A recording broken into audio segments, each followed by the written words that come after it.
video. I'm making me some tea. I know some of y'all are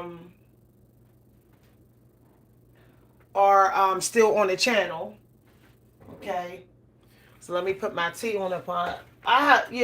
Because of the reading I just did, I feel like I have to do this video because I'm seeing some confirmation for that reading as regards the feminine energy of color. I think this needs to be talked about. That reading that I just did also showed there is some women of color that need to get their energy together.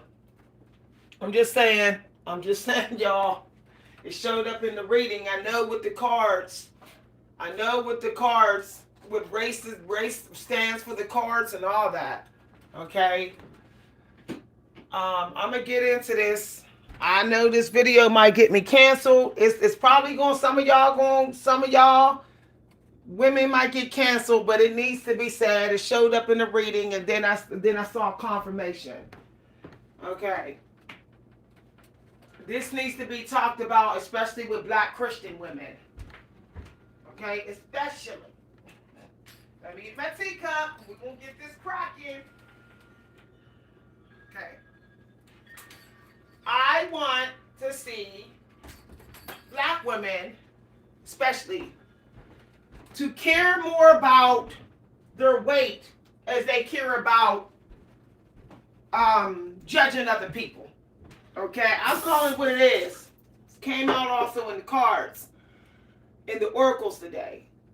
There's people of color who are in the feminine energy, low vibration energy, that wants to be dogmatic with how they speak of other people's lives.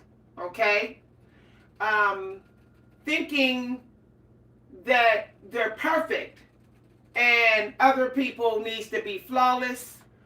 If you're someone that wants to talk about people's living conditions, if you're talking about homeless people, or if you're saying other people ain't clean, but you're sitting up there 300 pounds, you're a narcissistic woman. Like, this is the realest talk. Okay? If you don't care about your weight, if you're not even trying to lose weight and you just acting like you're all that, and you know that you're like 200 and something pounds, but you expect everybody around you to look good, be super clean, you're talking about people's houses, you're talking about people's vaginas, you're a narcissistic woman. Because, and I'm saying this because it came out in the oracles. So I'm speaking directly because it's obviously somebody that's coming to this channel probably, or somebody need to hear this through this channel. Remember that there are saints that are stoic. There are angels sleeping on the ground right now. There are angels who were homeless. An angel could be anybody. So when you're talking about people, make sure that you're perfect. Make sure you think you know that you're more perfect than Jesus. I'm talking to the Christian Black women, okay? Stop this bearing false witness and expecting people to be perfect while you know that you are obese. Nobody obese should be talking about people. For real. It amazes me how normal it is in the Black community for Black women to talk about people in covert ways and sitting up there obese. Okay? Like, no. If you gotta do, I'm seeing Black women put videos up talking about the white towel test, the white washcloth test. Why don't we do a weight test on you? If you're gonna test somebody else, then you need to be tested. Like, for real, let's do a booty size. You got a flat butt? How much you weigh? Let's do a bank account test. You say you don't need no man. You pay your own bills. How much money you got in your bank account? Y'all know how much I cannot stand bearing false witness. It's one of my pet peeves. And when you sit up there and you're like, if I come to your house and your house is old, or you don't have a brand new home, I don't mess with you, then guess what? Don't get upset if someone say they don't want to deal with you because you fat. When did it become a problem? When did it become a problem in the black community to say, "Nah, I'm good. I'm not attracted to fat women"? Like, that's taboo, but it's not taboo for a woman to say, "Oh, unless a man has a brand new apartment, I don't mess with him. Unless my best friend is living flawless, she can't be my friend." Oh, but that's normal though. Okay? If you are a black woman, stop putting videos up on YouTube that's always talking about people, and you're sitting in the video with wigs on your head, relaxers in your hair, and you're fat. I'm keeping it real. And I'm talking about this because when I did the reading earlier, the queens, some of the queens in reverse was coming out, and it was women of color. Now, I know that my energy is in the upright today. And I'm high priestess energy today, so I'm speaking the truth. Sometimes the truth needs to be told. I already know there's going to be some black women, and this whenever another black woman had this conversation, this is what happened. Oh, she's a sellout. Oh, because she dates white and black men, she a Uncle Tom. That's what always needs to be said, right? But okay, you can call me Uncle Tom, but I still can't call you fat when you fat though, right? Like, I don't have a problem with anyone calling me fat if I'm fat. I had people call me fat when I was verbal fat. And did I argue with them? No, I just kept on trying to lose weight. You do not get to judge people and test people when you're fat.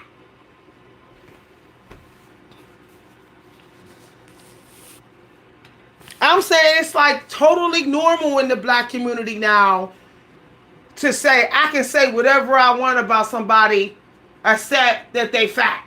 Nobody can call me fat, but I can say you're broke. I can say you're ugly. I can say you're nappy-headed. I can say that you're poor. I can say all the stuff that Jesus in my Christian religion would never say. But you cannot call me fat when I'm fat. I have a problem with that. And like I said, I already know there's people that's on this channel going to be like, "I'm done with Miss V. I'm out of here." And they are the people that's fat who thinking they can sit and judge people, thinking that they can expect people to be perfect, calling people narcissists, sitting around saying, "Well, he was toxic." Meanwhile, you're eating toxic food. You're eating garbage. You're toxic. If you're eating garbage every day, you're toxic. When I eat garbage food, I'm toxic. There's no way you can't be toxic when you're eating like a hog. You're toxic. If you're hiding the toxicity, you're still toxic. If you're in your home alone and nobody can see you and you're eating garbage, you're still toxic. I call it what it is.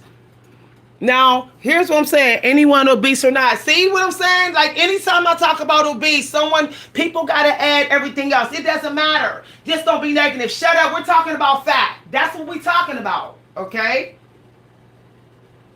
That's what we're talking about. Like, let's stop adding everything else on here. Like, when we talk about black people's problems, white people get brought up. If I talk about fat people that want to hate and all that, they say it doesn't matter if you're fat. Just don't be hate.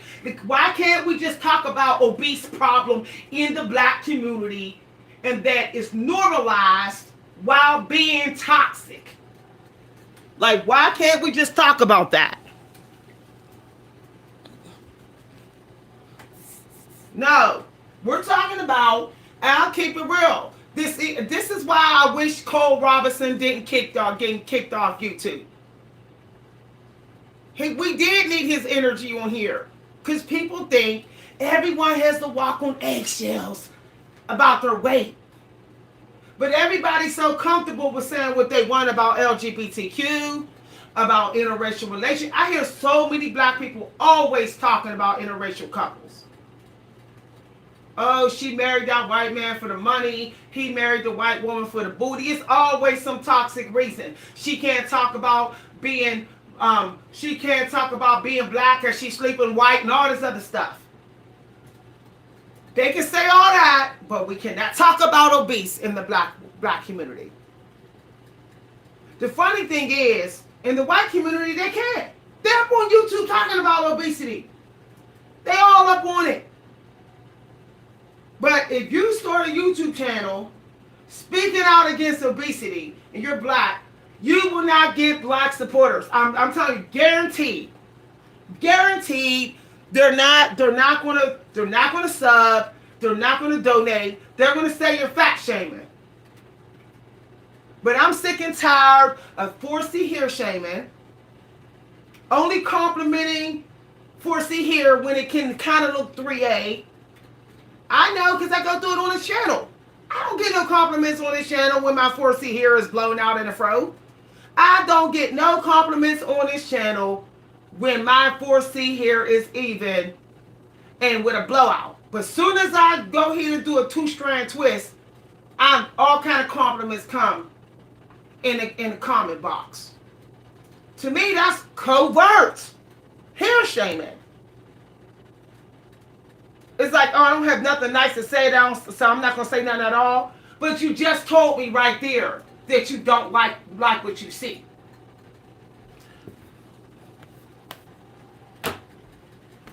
I'll call it what it is. I'll call it what it is. In the black community among women, we have covert ways. There's covert ways of insulting each other. Only complimenting when that person looks more like another race. And guess what? That is still an insult. If you only compliment me when I can pass for black Italian or black Mexican or black East Indian Native American, then you're still insulting my natural genetics. You're just not saying it to my face so I don't call you out. But that is so normal. That's so normal. But I cannot say, sister, you need to lose some weight. I can't say that. You cannot tell a black woman that unless y'all been best friends for like 20 years. Okay? I've had men tell me to my face, you're getting a little chubby, you're getting a little, need to lose weight. I say, yeah, I'm doing my diet. You know, you got some suggestions. I don't get offended. I don't say, well, nobody should be insulting nobody about anything, not even weight. Why do we always got to include other problems when we talk about obesity? If you just drop the word obesity in the black woman community, oh, all this other stuff has to be listed. Nobody should be saying this, and that. To me, that's tap dancing around the problem. That's tap dancing around the problem. I have decided that once I get my weight down, which is it's already done because I locked into the breakthrough because of my thyroid dysfunction and I had Rona and the medication made me gain. When I get it back down, all the way down within 3 months or my birthday within 6 months or 7 months, I'm going to be an activist against obesity in the black community. That is my dream. Because I'm so sick of seeing black people drop dead in their 60s while the nursing homes is full of white people. I'm not saying there's a problem with the nursing homes being full of white people, but let's keep it real. Now, can we stop talking about how poor each other is, how old we all living, how stoic we all living, how much we all struggling, and let's talk about the struggle weight situation. Because guess what? When you stop being obese, financial struggles start to go away. You spend less money. You spend less money on food. You spend less money on clothes. You got more energy to clean. You got more energy to be just as perfect as you expect everybody else to be.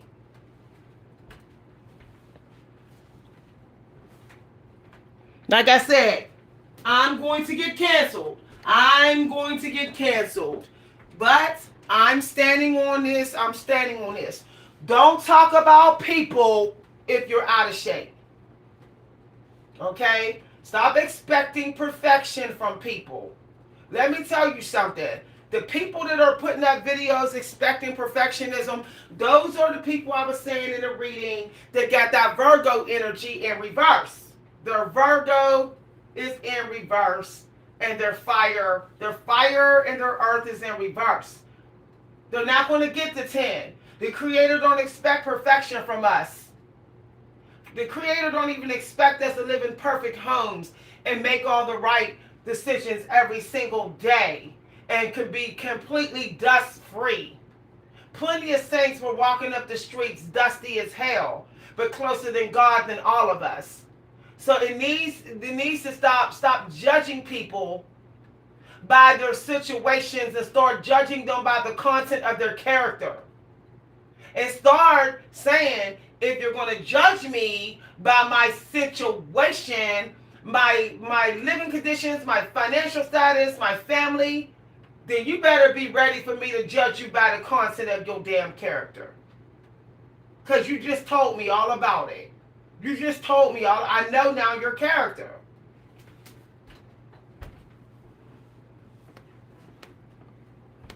Yeah. A lot of people, you see how people ran out of here like, oh, I can't take it. This is too much. I don't feel like this. But, oh, okay, when I'm stroking the egos, when I'm stroking everybody's egos, and I'm saying, oh, you getting money, you getting this, everybody want to hear that, right? But we can never talk about, if you want to better this world, start with yourself. Okay? Start with yourself.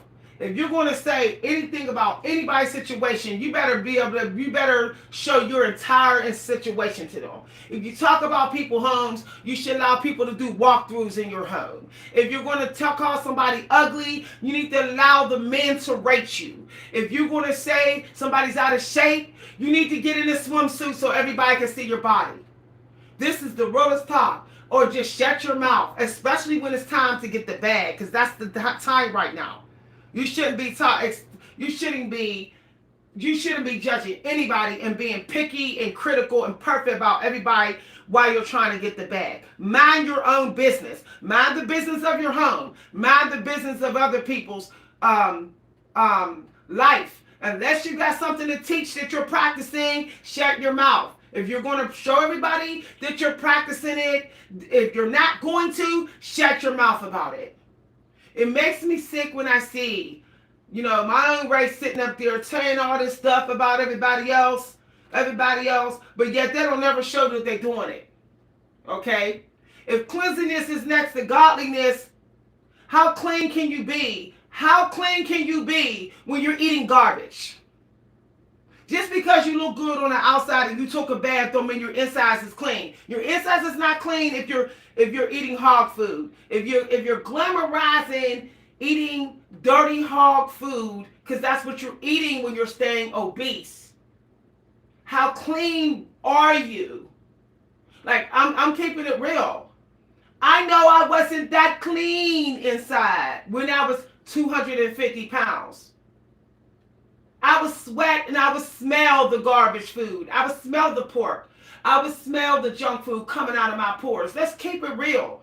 You might can dump yourself with baby powder, but there's divine ones that can smell through that baby powder.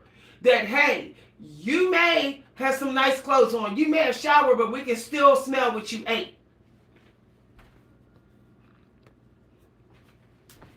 Now, and I practice what I preach, because I will show my diet on here every day if y'all want to see it. I'll smack up in these videos.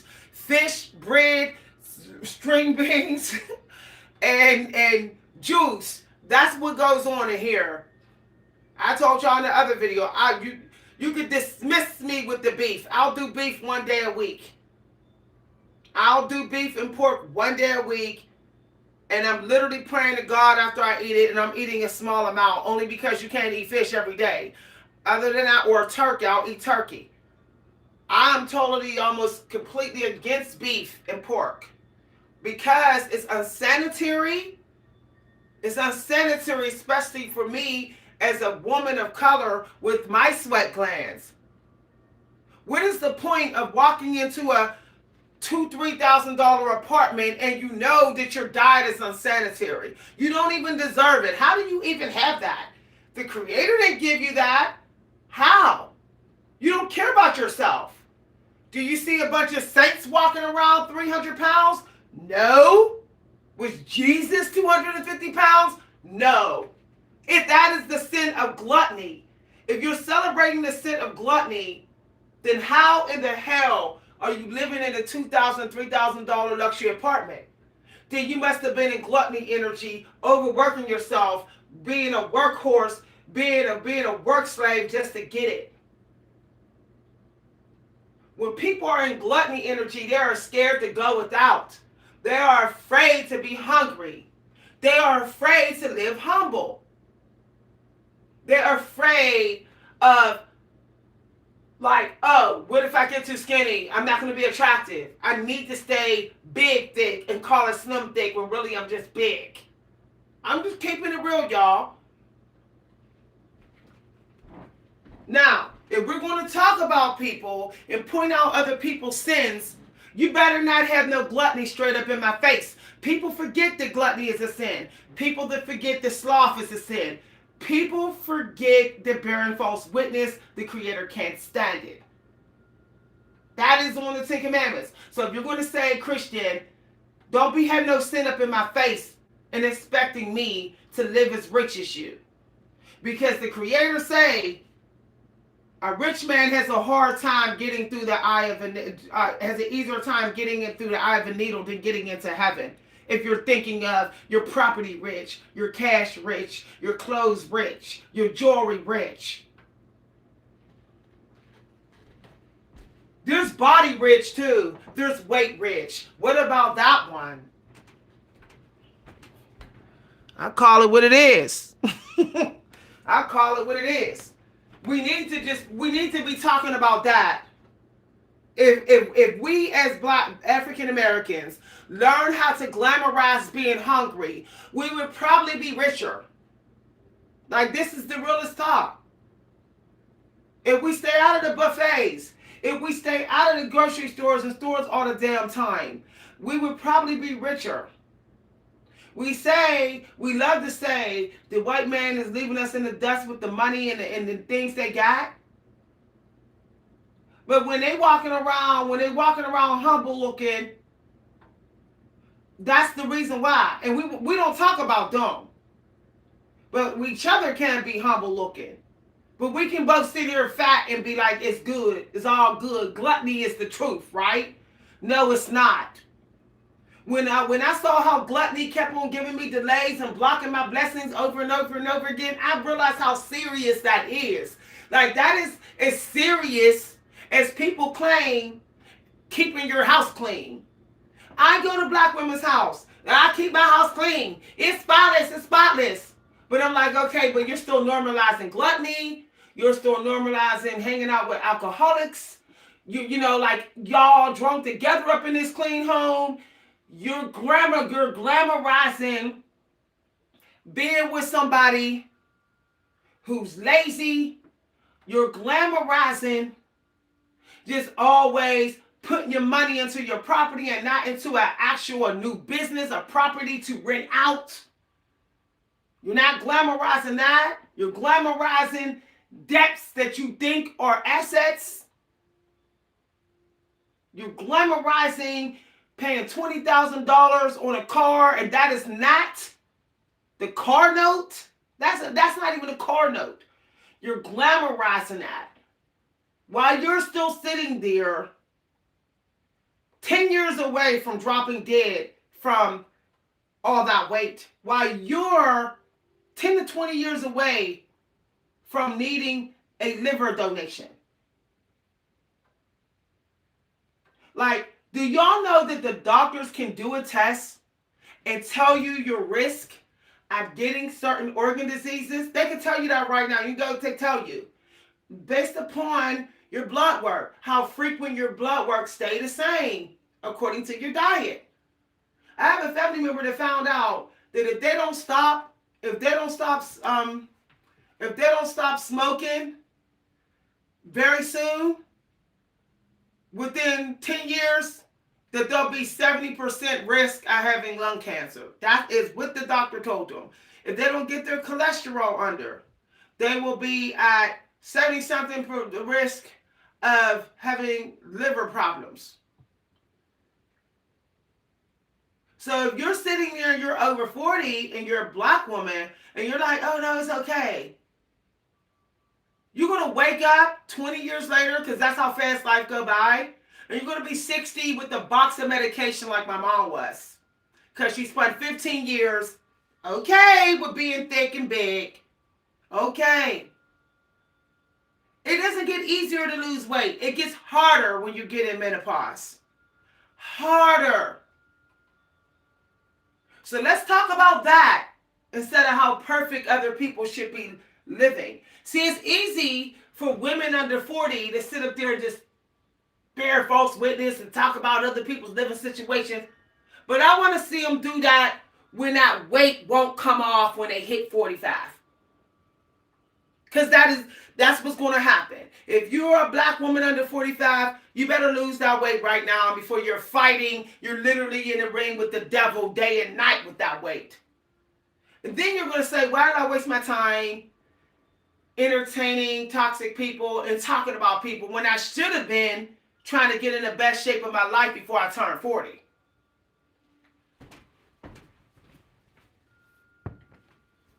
For real. Don't waste your time being in other people's business. If you're a woman over 40, you're a queen. Get in the business of your body now. Stop thinking that things are going to stay as they are. That's what young women think. Because they're getting this attention, they're getting money, they're glowing, their hair is thriving, everything seems so perfect, the sun is shining every day. So they're not even like thinking like, oh, time go by fast. We was just in the shutdown, and now it's like 5 years after Rona. That's just how fast time go by. Just how fast. I can remember when Trump was in office the first time, and it's like, wow, that time went by fast. It feels like my mother just died yesterday, and yet that was 5 years ago. And you think you got time to speak on other people's struggles for just entertainment? You don't got time. It's easy. For some reason, I don't know what it is, but young people cannot hear the clock. I couldn't hear the clock. I couldn't hear the clock until I got in my early 40s. And then it was like, wow. I can now not tell how. I can sense the speed of time now. I can sense it. But see, let me tell you, the millenniums, they ain't to be played with. Oh, they can sense the time like old people can sense the time. That's why they're like, no, I'm 20 years old, 25, I'm good. I ain't even doing this toxicity. Generation Z needs to check out of the toxicity. The 38-year-olds, stop sitting up there thinking you got time to just be in people's business for no damn reason. You don't. That time flies by fast once you hit 40. It's like boom, boom, boom, boom, boom, boom, boom. Because when you're over 40, you'll find that most of the work you got to do on yourself, you're doing it alone. See, it's easy to think that you can just not care in your 30s because you're just so in your prime. It's like the sweet spot. You know, you're a little seasoned. You're not over seasoned. You know, you still got a little bit of youth, a little bit of maturity. So you're like, I don't give a damn about time. So you can sit there and bear false witness all day. You can sit there and judge friends and be all critical. That's what you could do. But then when you go over 40, you'll say, I wish I would have made some good friends and took extra care into myself instead of thinking I was going to stay this way forever. I tried to have this talk with my daughter, but she's like, oh, my mom is like helicopter mom. My mom is coming down hard on me. Guess what? It's 5 years later. No, she said, I'm tired of being grown already, Mom. I'm over it. Oh, you know why you're tired of being grown? Because you kept pouring into other people's business. You was pouring into low vibrational people. You was pouring into your boyfriend with his mess. You didn't pour into yourself. Now you feel like you're 25 going on 60. You can already hear the clock speeding up. You're only 22 and you hear the clock already. If you poured into yourself and managed your own business, you would still not be hearing that clock or sensing or feeling it. Now, what get me is that people on this channel say, Miss V is auntie. But when I get an auntie energy, people cancel me on this channel. I don't even be knowing what to bring on this channel. Because it'd be like, oh, okay, you want auntie energy? Here it is. This is the same energy I bring my daughter. The hardcore truth, okay? Straight the way you need to hear it. The auntie, people saying they want. But then when I give it, it's like you're canceled. You're canceled, Miss V. But then when I say, okay, I'm not your auntie, then it's, oh, you're trying to compete with me. Oh, you're trying to be young, Miss V, when you know you old. Okay, what do y'all want then? Because I only know how to get the truth. I'm a high priestess. I'm a Libra rising. You're going to hear the truth. You're going to hear the truth. You're going to hear the truth. I wake up looking for the truth. I make sure the truth come out when we talking. And the truth is that your value do not increase physically when you get older. So you need to go ahead and go harder on your body and stop caring about other people's living lifestyle choices. I don't care. I can go to a friend's house and it'll be a little cluttered, and I just don't care. They may have some breadcrumbs on the floor. I don't care. I'm not bothered by it. I got other problems to think about. Okay? I got other problems. I'm in the second chapter in my life. Only got one more chapter. I got my body to think about. I'm not gonna sit there. I'm not eating at your house. Lord, I'ma still eat at your house. Long as you wash your damn hands and I see that the food is cooked clean and it's in a bowl. I don't give a damn if you got a cluttered table or you got old carpets. Long as my feet don't get tangled in some stuff, I don't care. I don't care if your house look old. I don't care if it's a project. I'm not canceling you over that. I'm not saying we good. You're not worth me having tea at. I bet you if Jesus was still living in a manger, an old decrepit manger, and he was Jesus, everybody would go and eat with him, drink with him. But if you say your friends is high vibrational and they God sent, why are you judging them? And you know you're not perfect. Some of y'all got missing teeth already in your 20s and 30s. You know that you don't got no hairline, maybe. You know that you got to wear lace fronts or 12 pieces, whatever, 7-piece wigs, because you bald-headed. You got to wear glasses because you're blind. So why do you care? Let's fight the obesity epidemic, because that's the biggest problem in the black community. It is. I go to the gym. I don't see that many black people in here. I go to the gym. For every 10 white people in there, I see 2 black people. It doesn't matter what gym I go to. I go on the walking trails, mostly white people walking. Even 70-year-old white people walking. I have not been able to find me a walking buddy that's black. Because don't matter. Thick is in, big is in. What does it matter? Only thing that matters is who got the cleanest house, and who got the freshest car, and who got the freshest sneakers, and who got the freshest weave, and who got the freshest relaxer, and fingernails, 9-inch nails. That's what matters. That's why I don't have any friends. Because what I'm focusing on is spirit and not having to be a wage slavery in this system and not dropping dead under 70.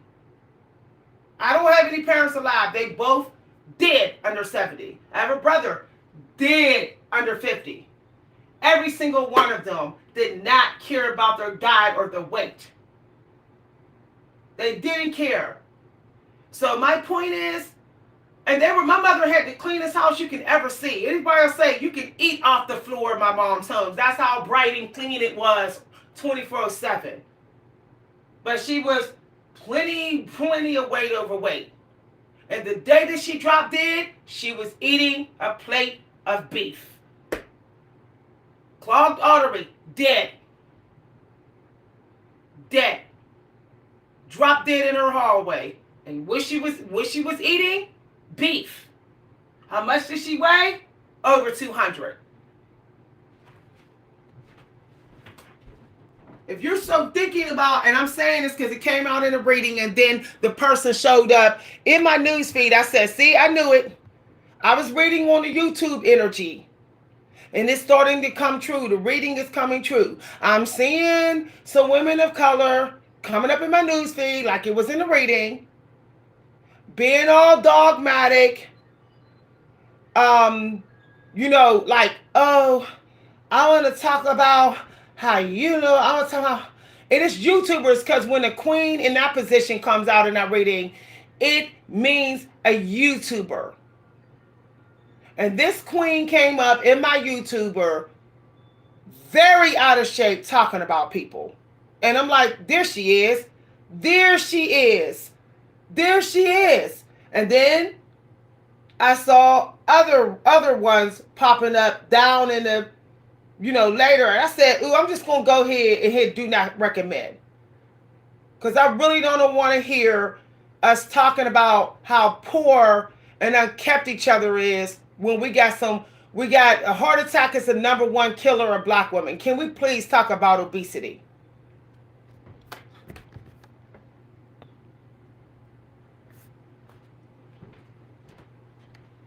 I'm talking about obesity. I'm not grouping everything in that. No. First of all, we need to keep things separate. We talk about everything else already. We on YouTube talking about getting money. We on YouTube talking about being celibate, black woman rest. We talking about all that. We talking about don't have sex until you get married. But can we talk about obesity? Can we talk about the number one killer of black women is heart attacks, and these women that having these heart attacks are fat? Can we talk about it? Can we talk about it? Soon as I stop glamorizing and normalizing being obese, I'm not on no medication. You would think I would need to be on medication. I'm a woman over 40, black woman in menopause. Oh, she definitely taking something. No, I'm not. Because I refuse to be a pig. I would rather stand in this house with an empty Frigidaire hungry before I'm done with it, y'all. Guess what? No bone aches, no back aches, no chest pain, no liver pain, all of it gone. No, don't need blood pressure, don't need vitamin B12 pills. I don't need none of it. I'm magically cured because I don't want to be fat. I don't care what no one say. You can say, well, skinny people aren't healthy too. And nobody fat is healthy. I don't care. I don't care what anyone say. Nobody 50 pounds overweight is healthy. If that was the case, your doctor would be like, you're healthy. Stay 50 pounds overweight. But the doctors don't say that. What do they say? You can lose some weight. Because they see things in your blood work. They can see the fluctuation. Things going high, low. But because they're not like ridiculously high when you came in, they're not going to flag it. But if your blood pressure is 160 over 90 when you go to the clinic, what is it when you're exercising? What is it when you're in an argument? If you're just sitting in the waiting room, waiting to get your blood pressure, and the doctor say, well, your blood pressure is 160 over 90. That's not too high. So I'm not going to put you on high blood pressure medicine. And you jump up, you stand up, 50, 60 pounds overweight and be like, I'm good, see? I might be fat, but I'm healthy. Okay, let me see you get in a fight and see that blood pressure. Let me see you run like hell and see what that blood pressure is like. This is what we need to be talking about. I can take my blood pressure right now, and it won't be high. You know why? Because I am not eating like a hog. That's why. My body is burning fat. I keep it real. This is how black people get tricked. We all relaxed, going to our appointments in the morning. Yeah, okay, it's only 160 over 90. I'm good. I don't need no blood pressure medicine. See, they lied. Some fat people are healthy. I see. But as soon as you let me go sprint. Let me get in an argument with somebody. You say, oh, my chest is hurting. Blood pressure high. Blood pressure high. My doctor told me your blood pressure was normal when you was 50 pounds lighter. It was always, actually it was too low sometimes. A little low, never high. They said this a year ago. A doctor said, I want to show you. Turn the computer screen to me. They said, now it's a year later, and you started having thyroid problems, and the prednisone, you had a reaction and started to gain weight. Now look at your pressure numbers. I said, but they're only like 160 over 90. He said, look at the days that you came in later in the day, and the numbers were sky high. So that's what I'm thinking about. I don't got time to think about judging my friend's situation, because I'm about giving compassion. My compassion is dealing with what really is going to harm me. Okay? You know what's going to harm me? Dirty food, a dirty diet. Your floor having some crumbs or kitty juice or something like that on it, that's not going to harm me. That's not going to harm me. Okay? Your tub having a little ring in it, it's not going to harm me, because I'm sure I can wash it before I get in it. I'm not worried about none of that. But what can harm me is being a hog. We need to think about what can actually harm me. Being around people that's smoking cigarettes in our face all day. Sitting and standing near people who are smoking cigarettes. Thinking that doesn't harm you. I'm good. But I don't want to go in nobody's house with old carpets. But I'll hang out with my friends smoking cigarettes in my face. I mean, it's this ridiculous stuff. I am so strict. I'm not gonna lie. I'm over 40, and I care more about myself now than I did in my 30s. I was running on youth benefits. I'm gonna keep it real. I'm a person that I feel like I was genetically blessed, where I can lose weight real fast. I can put on muscle very fast. And I was running on that in my 20s and my 30s, while other women in their 30s around me was like, how are you doing that? How, pulling it through? But I realized that eventually that's not enough. Okay? When you get over 40, you have to be like, I actually really care about me. I actually just really care now. Okay? Like, I want to see more black women wake up and do their hair every damn day. I know that's wild. Like, 5 days a week do your hair. I know that we glamorize protecting, sealing, whatever. You mean to tell me you don't got an hour and a half every day to do your hair? Like, I'm just saying, like, we say we want respect for our hair. We say that hair is important for our culture. The hair says strength. It's our antennas. Why every single day, 1 hour on your hair, 35 minutes on your body, brush teeth, feet, whatever, go about your way. We would get through our fast. We won't be fat. If you get up, have your little juicy drink, your little coffee and your tea, it's like 2 hours with me. Period. Soon as you're done, you've been and went through, you got through a fast. By the time you eat, you won't even want that fat food. The problem is I have been around black women where like, this is my me day. This is the day I go on a date, so I go a little hard on me. This is the day that I got to go to this party, I got to go to my kid's event, so I'll go get my hair done. I was in that energy. A lot of people are black or white when they're young. But when you see how taxing it is on you over 40, you'll realize a me day, a 2-day me day has never been enough. Half of y'all cannot see the taxing on you because you're still young. You're still seeing yourself like you did 5 years ago when you was 18. But at some point, if you have a Facebook, you'll look back on those pictures and be like, why didn't I see I was aging? That it was taxing on me? Why? Because in the old days, our ancestors, we had a chief or somebody to tell us, you're not going to see it. The world hides you from the damage when you're young. It's hidden from you. This is why it's important to listen to your parents and grandparents when they say you're gaining some weight, or your skin is looking broken, or your hair looks like it's thinning and falling out. Stop being offended. They can see what you're not seeing. Hi, everybody.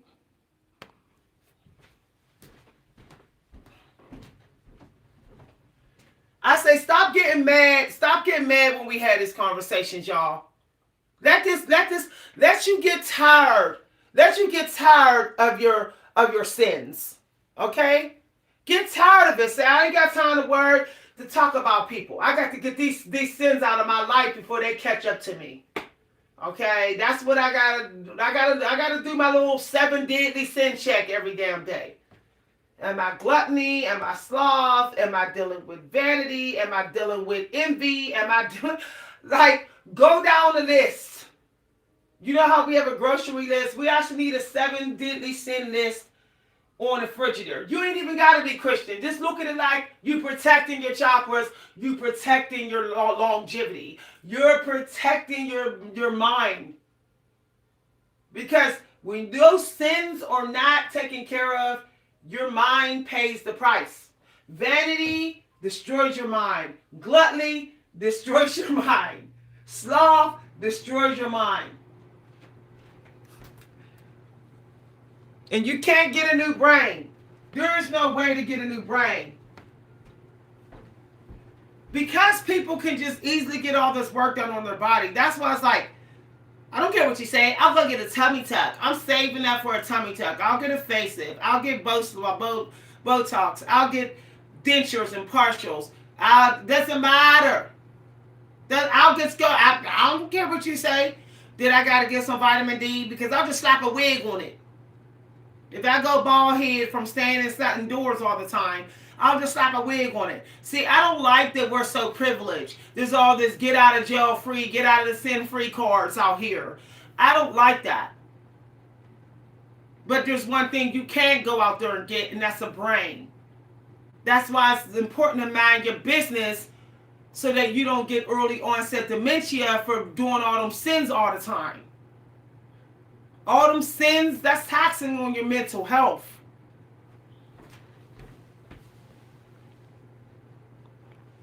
Somebody's laughing. Now, I have the right to talk to black women. I am a black woman. I have a right to be so passionate. Okay, when you lose family members to obesity, and you know that was a part of the reason, you'll be in this energy too. You will be in this energy too. When you collapse and have to be admitted in the hospital because of your obesity, you'll be in this energy too. Where it's like, let's stop talking about what each other own and don't have, and let's talk about health. Let's talk about health. We say health is wealth, but why is it only health is wealth when you're under 40? Why? Why did we give up by 40? Oh, I don't care. I'm just going to eat my fried chicken. I'm good. I'm retired. No, you ain't good. And we want to say black men is wrong for saying modern woman. How many of us are up on YouTube that's over 35 saying, hey, we need to lose weight? Every time I see a black woman on YouTube saying we need to lose weight, it's somebody under 35. It's a black woman in her 30s or under. It's like, come on, y'all. Come on, y'all. It's like taboo to talk about that. But when I see older women talking on YouTube, they always talking about getting the bag, not needing a man. Even when I'm talking to them on these streets, I'm retired, I own my house. They want to talk about what they own. They want to talk about how much they making on their job or whatever. It's like, can we talk about health? I don't have no friends because they don't want to talk about this. This is what I care about. Money is everywhere. You can get money everywhere. There's money everywhere. But you can't always fix your health. See? Sometimes you're just stuck. Sometimes you're stuck waiting on donations. Sometimes you're just like, the damage is done. Now I gotta live with this. And it's very hard to manifest your dream life when you glamorize obesity. The bigger I get, the harder it was to have law of attraction. Let's just keep it real. All this, some men want a big woman. You said some men.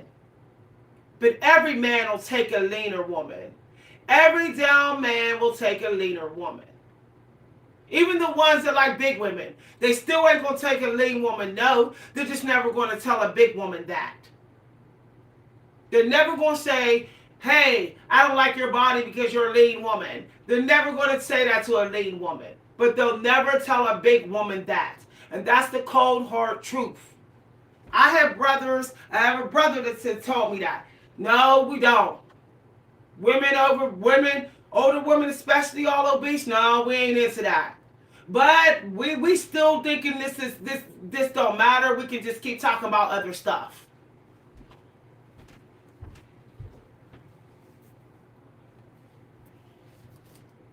And nobody, like Maya Angelou said, nobody is making out here alone. So stop saying you don't need a man. Okay, I thought you was Christian, because if you're a Christian, then every religion say man and woman. So what? Why are you saying that? You're only saying that because you're having a problem getting one, because you know that you're out of shape, or your attitude stinks, or both of them is a mess. And you need to just keep it real.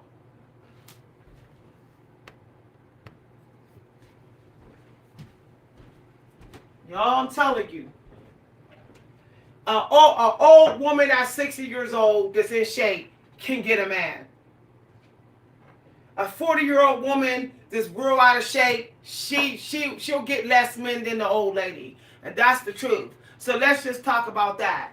Because things are getting worse financially with this economy. Okay? And a lot of women are going to need, unless you already had a man for the last 15 years who left you some property or whatever. You sitting on a fortune or whatever. You married young. All this fire and hiring that's going on, especially with the female energy, you need to be like, you know what, I do want a man. But in order to get a man, I got to mind my business. I got to be about my own energy. I got to show compassion out here. God is not going to send you a man when you don't have compassion, when you just want to hate on other people's situation. When you think that somebody is too poor for you to have a cup of tea or something in their house, and you see them take the tea bag, you see them wash the cup, you see them boil the hot water, but they're just too poor to have tea at their house. Then you can't expect to get a man. Because like Lynn Richardson say, if you can't be appreciative of the small things that you're offered, then you can't expect to get the bigger things. No one is going through it too much for me to have a peaceful cup of tea with.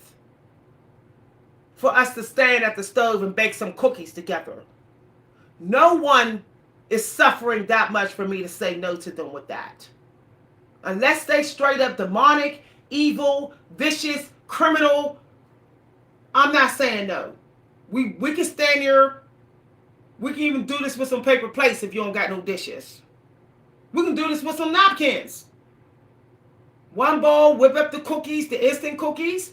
Bake these cookies at your stove. I can sit up there and make the tea, and we can take this on the porch.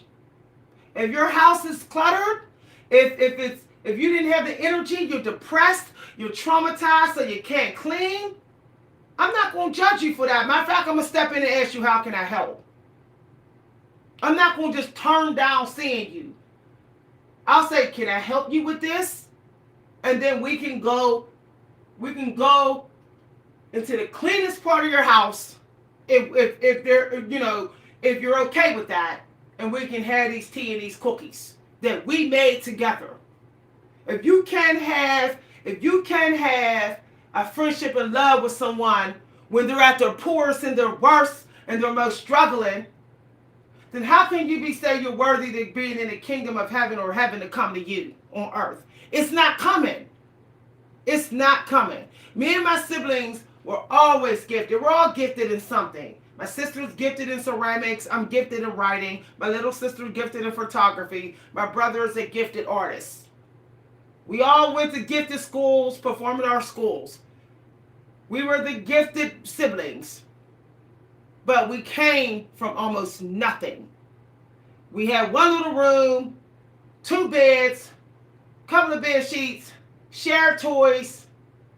Okay? Extremely humble living to the max. We never saw it was struggling because we had each other and we had our gifts and we had our health. So there was nothing to complain about. I went to girlfriends' houses that had porcelain dolls and fancy rooms and everything, and I never felt like, oh, why I shouldn't have them in my room. I'm embarrassed.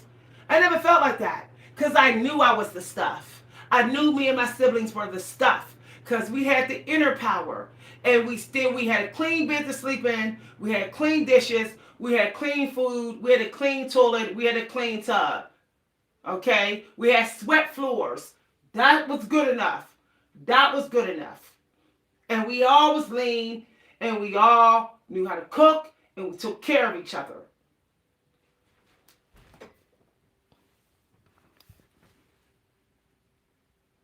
Yeah. Because guess what? The angels are not saying, I want to talk to you because you're poor. I mean, if we're going to get religion, some of y'all say, I'm not psychic, I don't get in that, but I'm Christian and Catholic. Okay. The people you really need to be sending love to is the poor people. The people that have everything, why are you running it on? Run to the poor people.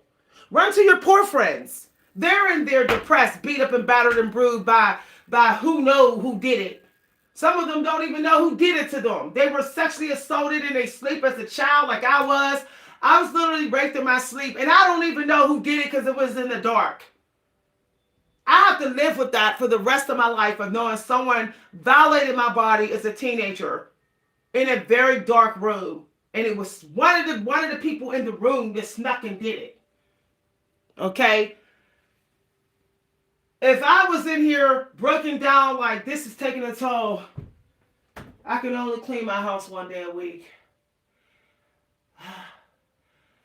I should be able to have friends that care about me so much that they say, it don't matter. Okay? I'll help you clean up and then we'll sit down and eat. If my friends don't care about me that much, I just don't want them. I just don't want them as friends. I have friends who are there's friends, people I know who I could call right now and they'll come through. We ain't got to talk for 2 years and they will come through. Because they know that I don't dismiss them because of their situation. I don't. They don't have to worry about me hating on their car, hating on their house. They don't have to worry about it. They know that if their house is decluttered and they say, my house is a mess right now. I've been depressed about my dad dying. So it's not clean. I say, it's okay. I'm going to go ahead and help you. You need some cleaning solution. That's the energy that I go in. That's how you keep a friend. That's how you make a friend. Because let's keep it real. Everybody let themselves go sometime. Let's keep it real. Even rich people. Ain't nobody perfect out here. Michael Jackson was letting himself go for a while.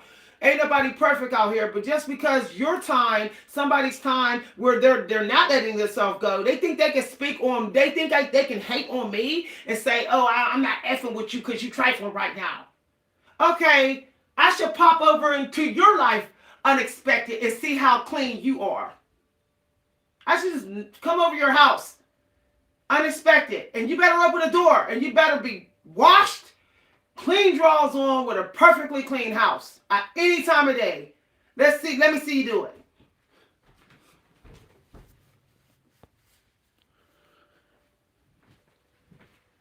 It is hard keeping your house together when you have been through hell, especially with minorities. It's easy I'm not trying to say that other people don't struggle, but let's keep it real. When you know you got Hebrew blood, especially, you are a descendant of the original Moses, and you know this because how society treats you all the time. Every time you turn around, you got to deal with negativity for no reason. Can't even explain it everywhere you go. You've been through so much that just cleaning one room feels like you just slaved out for a whole week. When you have to deal with your minority parents from born in the 50s and they all toxic and narcissistic and stuff, it's hard. It's hard keeping the home together while trying to deal with them. I know from personal experience. Being my generation, we were treated like our older generation, we owed them something. We had to be slaves to them. We had to run in the store for them whenever they said. We had to cater to them. We had to this, that. Now that they're like half of them are gone and we're older, we're burnt out. We're burnt out from catering to the baby boomers. I'm not hating on baby boomers, but I'm just keeping it real. The ones that's like up in their 60s and 70s, some of them were slaving their kids out.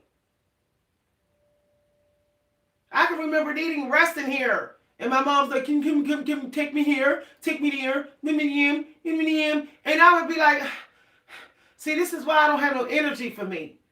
And then, now I do, now I have time for me, but I don't have the energy. I'm burnt. So if I happen to go 3 days a week with just one room clean, I'm not apologizing for it. If I got to put my body before a perfectly clean house, then so be it. So be it. I'd rather be one skinny, fit, healthy woman living in a shack than living in a $3,000 apartment about to collapse all the time. Y'all, I call it what it is. I've been on the other end. I've lived in luxury looking apartments. Okay? My family had nice, beautiful homes when I was little. But guess what I didn't have? I didn't have my dad. We should have been just always happy when we were living in those big, beautiful homes when we were little. But how happy can you be when your dad is standing you up, not showing up for your birthday? He's an addict, crackhead, people are making fun of. He's disappearing, raising somebody else's kids but not seeing you. So just because somebody got it made with their property don't mean they got it made. Because I don't have it made with perfect property. But right now, I got it made with my health. The fact that I'm sitting here beating menopause, whooping the butt of menopause without HRT and all type of stuff, I'm proud of myself without immediately running to the clinic and saying, HRT. I could just do that and dig in my pockets and just pay for that expensive medication. But I know that all I got to do is cut the fat, cut the soap, take a nap, hydrate, take melatonin to go to sleep, take my vitamins, take my old lady vitamins. That's all I got to do. And I don't need nothing else. Everybody I know my age is on medication. Everybody I know my age and over, white and black, they got 2-3 medications. I'm not on nothing in here. My doctor told me all you got to do is change your diet and you won't even need blood pressure medicine. Because it's not like it's a part of your health itself.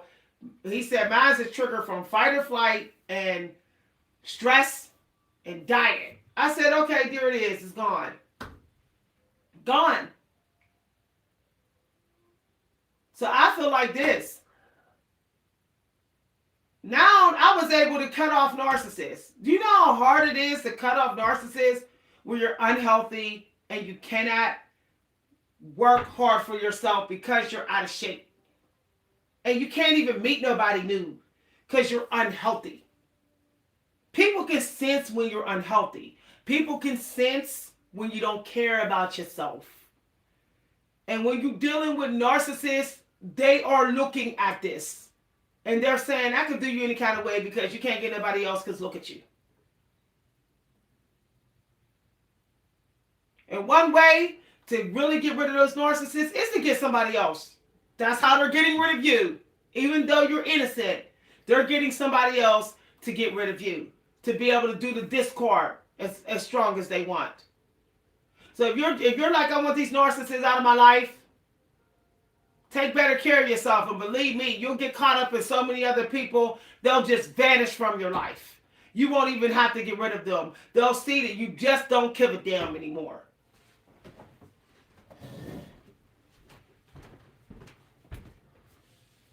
Hi, everybody.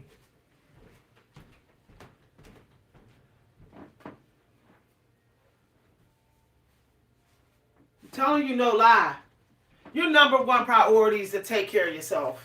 You can live on the street. You can live under a bridge. You can live in a government home. You can live anywhere. But your body, if you don't take care of yourself, you're not living nowhere but in the graveyard. Like that's the you're not living nowhere but where your ashes is sprinkled at if you don't take care of yourself. People forget that we're all in line to die. Like that's the rule of thought. Like you got a lotto ticket. There's like, here's your time. Here it is. Don't you want to keep being pushed to the back of the line because you focus on self-care most of all? This is a dark reality check for everybody who's listening.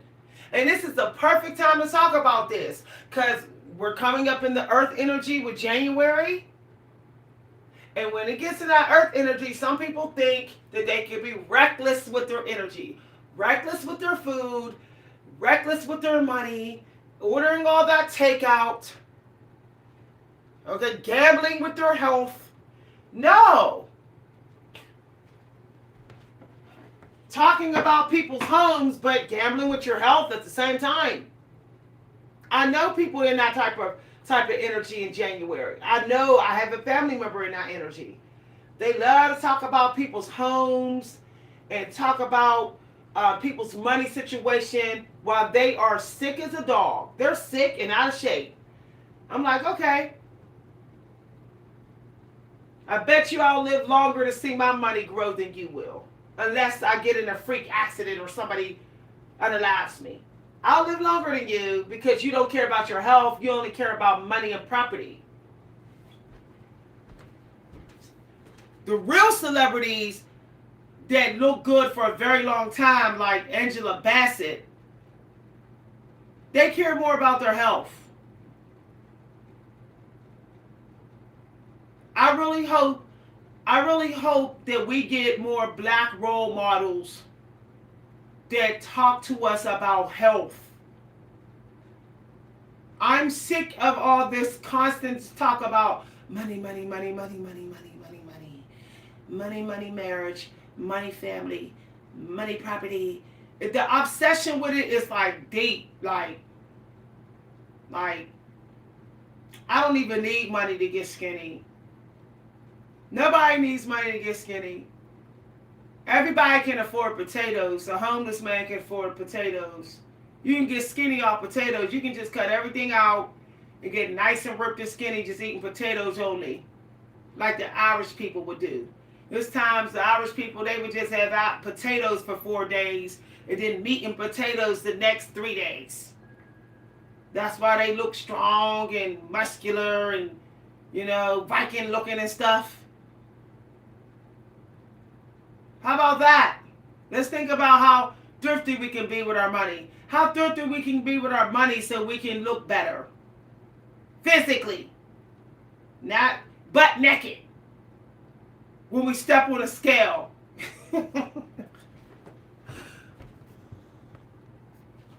At this point, I'm about to bust my stuff down to just meat and potatoes.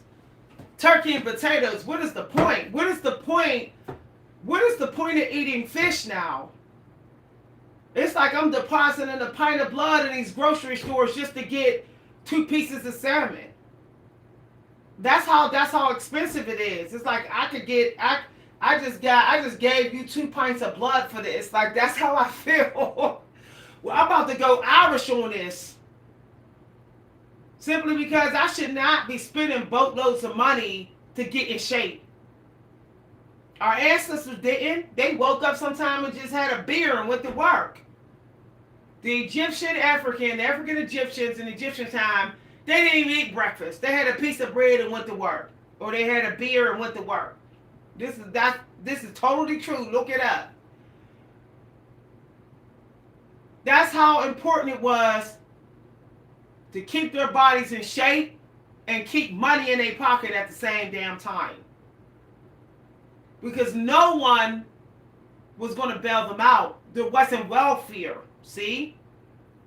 There wasn't just free health and all that, free health care.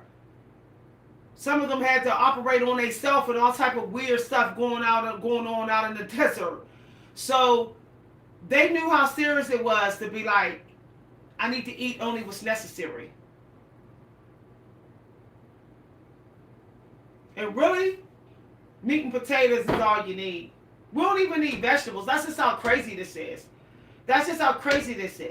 Like, we just need energy. Tea, meat and potatoes. The Irish people did it during the Great Depression. You didn't see them dropping dead. You know how cheap it is? Like, you can literally get potatoes for free from the food banks. Like, seriously. There's a guy on YouTube right now named Matthew. He just lost 60 pounds eating nothing but potatoes from December 12th till now. He lost 60 pounds in like 2 weeks. Like 4 weeks or something like that. And he's not like skinny fat or nothing. So why don't we talk about stuff like this?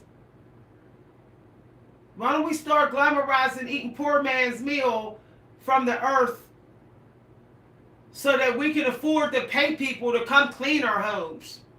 Like, I'm depressed, I'm traumatized, I can't clean my home. Well, you can afford to pay somebody if you eat like the Irish. If you eat like you're rich, you better be able to still afford to be taken care of like you're rich. Something's got to give if you're not rich.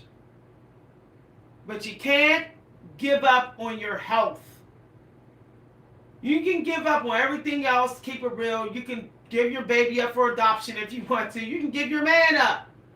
You can give your house up. Go live in your car. Go live in a park. But you can't give up on your health.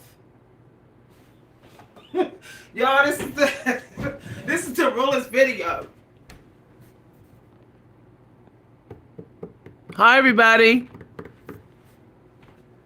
I want to talk about health more. I had a wake-up call with my health 3 months ago. If I told y'all that I had the closest call ever, it was a close call, y'all. If I didn't use my intuition and I continued down the road I'm on, homegirl would probably need surgery. But I said something is wrong and it's probably my fault. And it was. Luckily, I had a Nigerian doctor who was African. She sent me a letter in the mail and she told me the damn truth. Okay? I didn't call the doctor and say, why you send me this letter saying I need to stop eating this, I need to stop doing that, doing this. I didn't come for her throat because she was telling the truth. So instead of being triggered by her sending me a letter about cleaning up my diet and losing some weight, she said, this was months ago.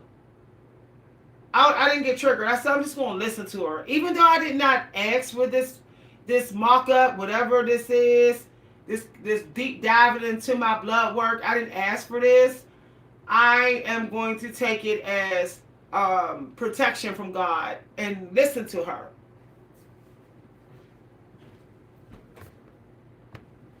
And if instead of being triggered by this video, if you're an African American woman, maybe you need to consider this video to be maybe a warning. Because every single message that you get is for your protection or a wake-up call or a warning. That always comes with everything that you're tempted to watch. Right down to the movies and the videos. Okay? When I saw the way that lady spirit whooped and distorted in that video, how she went narcissistic with her energy about talking about people's homes and stuff, with the white towel stuff and the white towel and white floor test and all that, and I saw that, I said, you know what? I said, she probably losing subscribers for the simple fact that what about the people who are traumatized and depressed? So they just gonna everybody just gonna sit up in the comments being grossed out and talking about those people. That's what it is. This is the gossip club. And then I said, wait a minute, hold up. She needs to think about her health. She doesn't look healthy to me. She's out of shape. And I was just like, no. I can't sit here and play this video with her being critical of traumatized people's living conditions when she is not critical of her own weight. I just can't. And I find it wild that people think that because they wear big t-shirts, that can't nobody tell they're overweight. Because they're a talking head on YouTube, nobody can tell how the size and the wideness of your body or the fatness of your face and your neck. You cannot hide that you are obese even if you're a talking head on YouTube. I can see when people move, the size of their arms, the flab of their body. So it's like, let's stop talking about each other and start helping. Okay? Let's just start helping. Let's get to the health, y'all. For real. I know with me, my next shopping list, I'm not even going to eat no fish. I'm going to go get me a turkey and potatoes. Cause my money is too precious to be snatched from my hands at these grocery stores. And if I don't want to do work around my house, I need to be able to be like, let me take this spare money and get somebody in here to do it because I'm having a bad day grieving. Y'all know I'm grieving right now. My father-in-law died, so I'm grieving.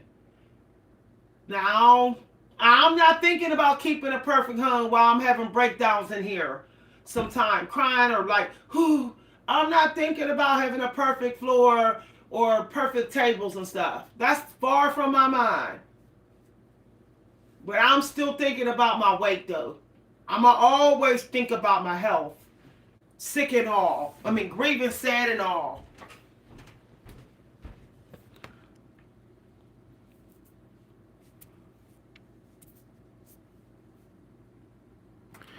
When somebody say watch your mouth, who you talking to? Watch your mouth. Best hope I don't quit this job. You will get left in the past.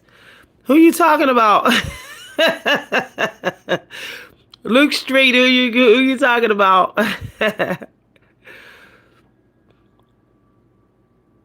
Who said y'all begging? Who is begging? Who's begging? Who's begging? Somebody's having a mental breakdown in here. Who you talking about? Who's begging? Who? I don't know. This person in the wrong video. Look, they talk about something. I don't even know what they talking about. Who are you talking about, Luke Street? Who?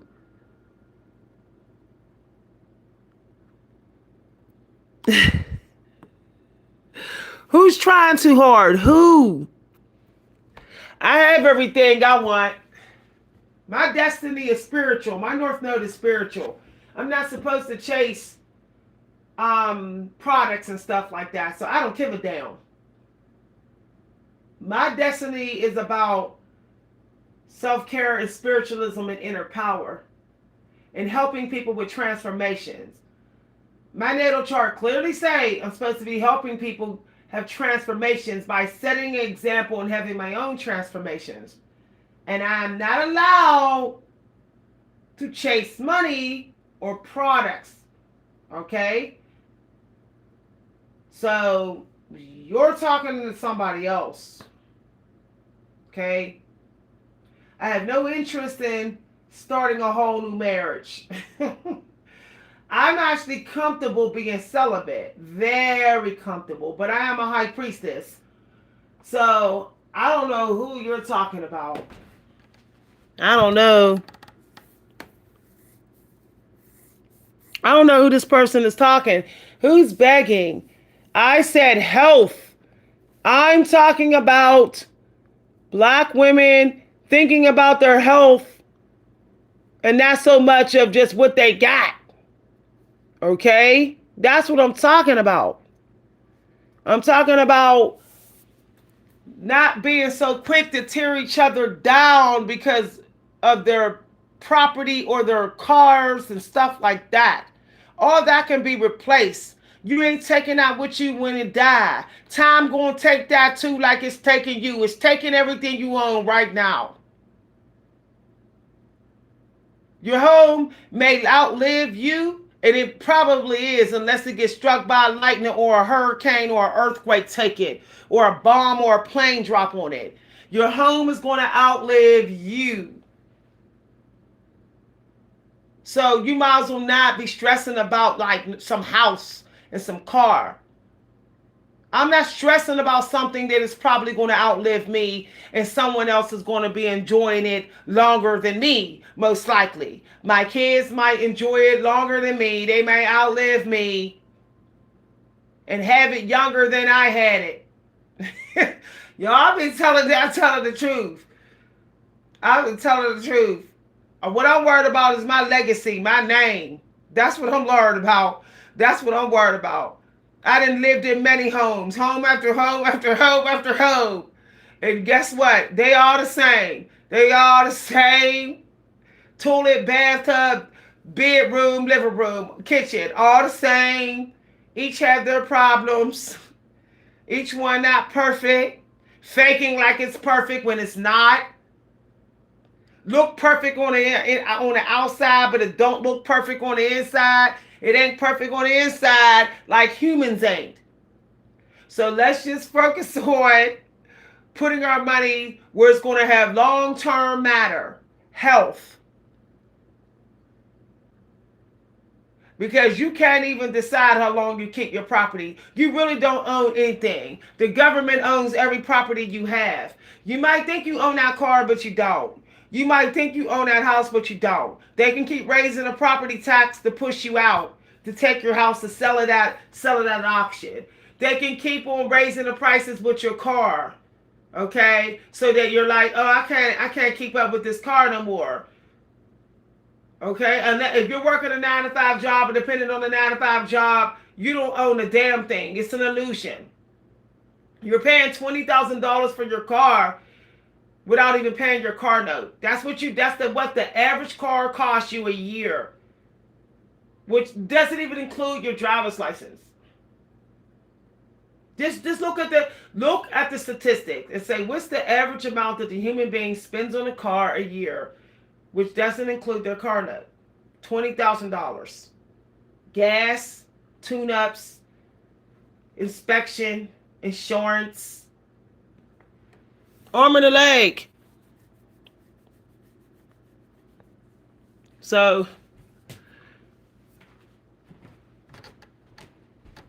there's people living in studio apartments looking better, feeling better than people that's living in polished 3-bedroom homes. There's YouTubers right now online with YouTube channels thriving. They're all fit, they're all glowy, looking all good, looking younger, and they sitting there in a studio apartment. Smallest place you ever seen. And they smiling from ear to ear. They got more energy. They got less to worry about. They know that they don't own it. That's why they didn't go big. There's a guy that say this Rich Dad Poor Dad. He talks about this. He said he doesn't know why Americans think that owning a home and owning a car is an asset. Well, it's not. The greatest asset you got is actually you. Put your money into you. Be happy and grateful you got a bed to sleep in and a kitchen to cook in. What more do you need? That's all our ancestors had. We love to glamorize. That's my ancestors are living off the land. I want to be like them. Then why do you have a problem having a studio apartment with a little kitchen nook like them? You think that their wood fire pit was clean all day? You think their teepees was free of leaves all the time? Do you think every time they came out their teepee there was not a leaf in front of it? So let's stop being so critical. And just be like, none of this is going to matter if I get a death notice. If the doctor told you got 6 months to live, believe me, you won't be worried about how flawless your floors are. It's a shame that a lot of people need a scare like that to be like, okay, I'm pouring my energy into me. And stop sweating stuff that I don't own.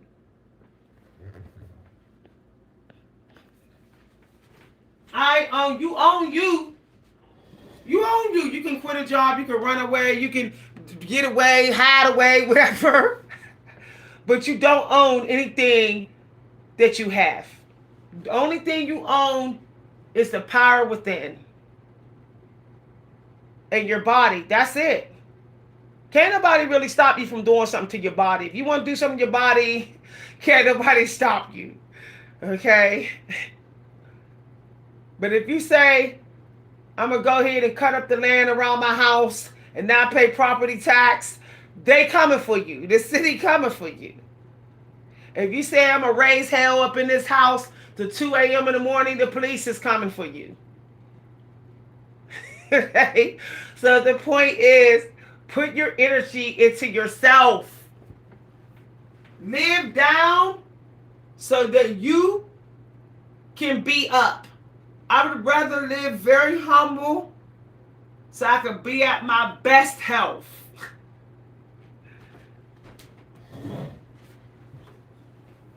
That's why I don't rush to get a 2,000, 3,000 apartment. When people say, Miss V, it looks like you're living in your grandma's house, your daughter's, your great grandma's house, I am. I didn't have to live here. I had my own apartment before here. I didn't give up my apartment because I got put out. I gave up my apartment because there was no mortgage here. I gave up my apartment because this location saves me money. It's near the mall, it's near everything. It's saving me transportation money. This place saves me more money than where I was. I had to walk 2 hills and 3 hills just to get to somewhere. Yet I got stores all around me. I could walk to the stores over here. It was a smarter choice to move where I'm living. But I do not have to live here. It saves me money by foot. I can just walk to everything instead of I don't even need a car. There's grocery stores, there's more than one grocery store, there's actually a farmer's market up the street, you know, there's a gas station, there's a library, everything's in walking distance. That's what made me say, okay, I'll live here. I'll be the watchdog of my daughter's home. See, I was thinking smart. Okay, what's going to save me money? I wasn't thinking what's the best, fanciest home to live in.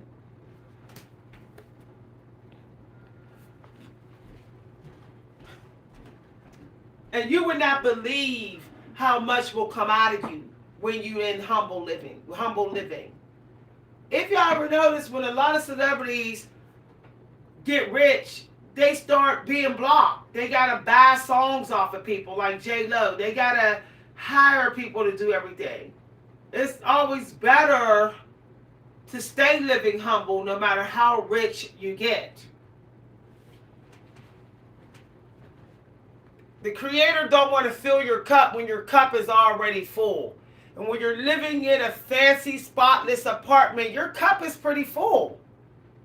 Why y'all think some YouTubers don't show their expensive apartments? Because they know you will know their cup is full. You're being tricked. They purposely, Aaron Dottie started doing that. I noticed he stopped showing his expensive home that he got by regurgitating content. It's taking my content. He stopped showing it. Now he's like back in this little hallway and doing his boards because he's trying to go back into the original energy he was in when he was living humble before his channel got millions of subs. Okay? His views started going down because people started to notice his cup was way too full. So now he's trying to trick everybody to get his cup to overflow even more. That's why I stopped going to his channel, because he doesn't give back. He's trying to ridiculously overflow his cup by making people think he's still living humble, and he's not. I literally saw his mansion home in a video, and he didn't realize we can actually see all the full home, and that it's like at least like an $800,000 home he's living in. Hi, everybody.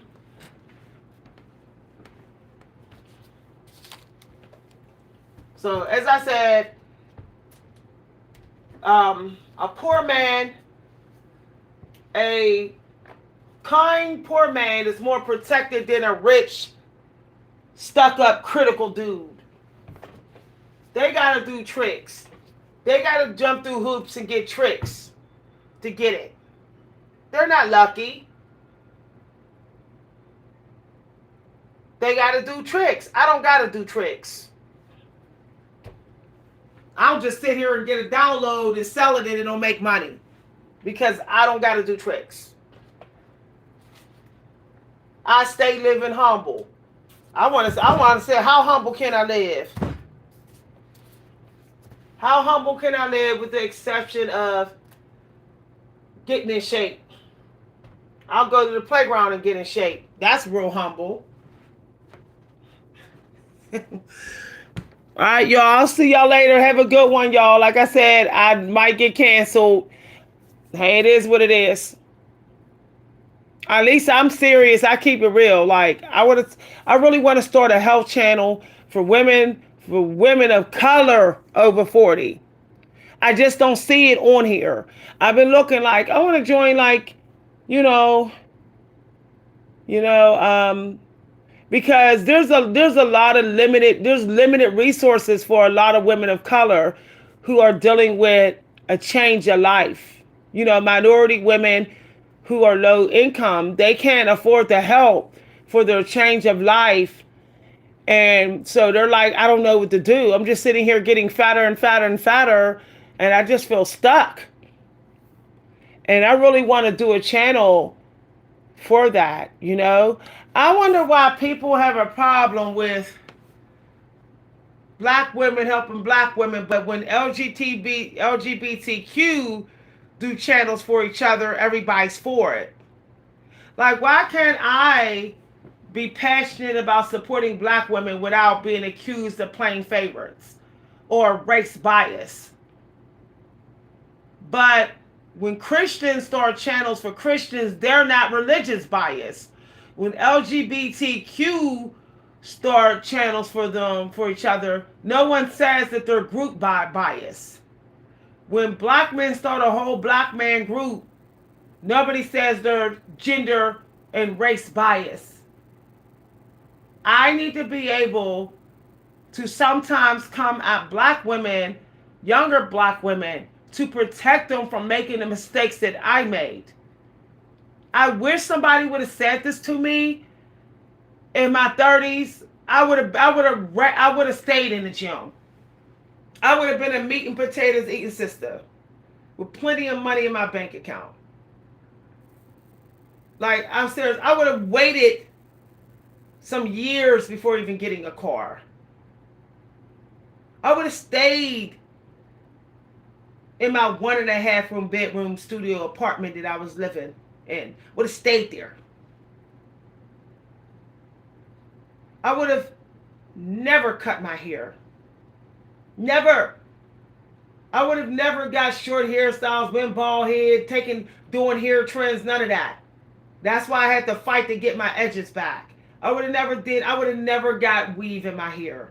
Never got glue-ins, never wore wigs, never got sew-ins. I would have never did none of it if I had a woman, older black woman, tell it straight to my face the future that I was heading towards.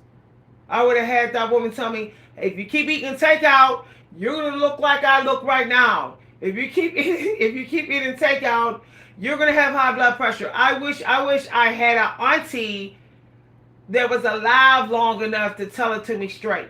See, I didn't have good auntie. I didn't have, both my aunties wasn't good. My auntie that was good, she died young.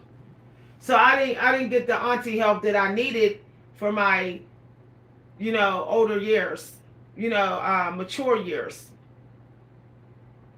I wish that I had somebody to talk to me the way I talk to me now, and the way I'm talking to y'all. Because I'm a person that can hear it straight in the face.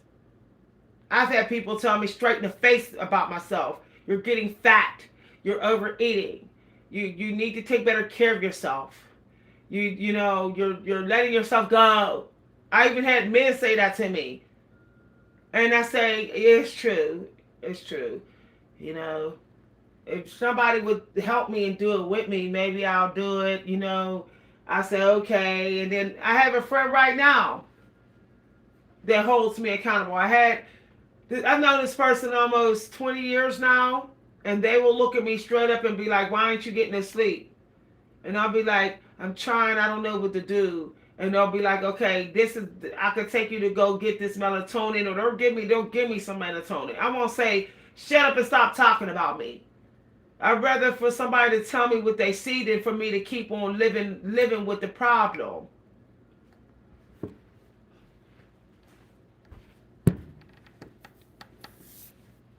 people are too sensitive and too triggered now about themselves. They want to hear everything. They can hear anything except about themselves. And it's like, no, that's not good. That's not good.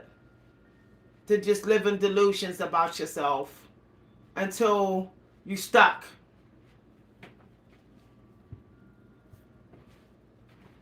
You know, I try to tell my daughter, and she's like, no, she don't listen. And then when she gets in a bad situation with it, and she comes running to me to help to get me to get her out of it. And I'm like I told you, like, pay yourself first.